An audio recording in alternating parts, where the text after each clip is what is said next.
obviously the bill's got to be analyzed, number one, and the thing I would do is the same thing Governor Daniels says. We got to analyze the legislation, see what happens. The challenge to it is that something does have to be done. We know that because it's a game changer.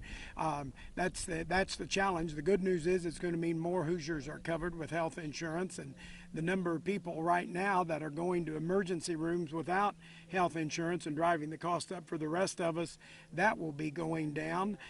There's also some provisions in it that does have support. So the thing I would do if I were governor and when I become governor will be getting Hoosiers, getting the providers, the healthcare providers, the hospitals, long-term healthcare providers, physicians, the affiliated allied healthcare people, as well as the insurance companies together and figure out what we think would be best to be best for the state and be the best for Hoosiers, and particularly those that are right now don't have any healthcare insurance. That's the whole idea of the Affordable Health Care Act.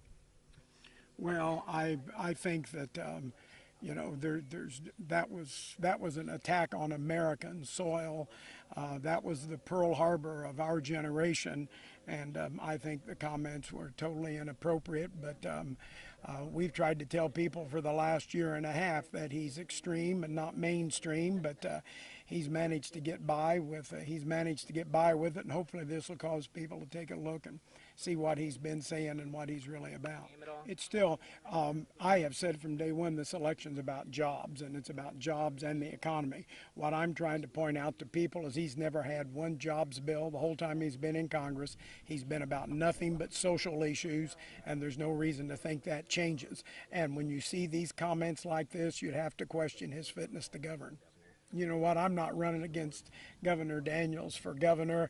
I've known Governor Daniels for over 30 years, and there's a mutual respect both of us have, and we would deal with our relationship regardless of what position he's in. How would you respond to those? Well, I was the interim president of Vincennes University, and I was picked by a board that I didn't appoint, but the board has spoken here in West Lafayette, and that's their decision. Thanks, guys.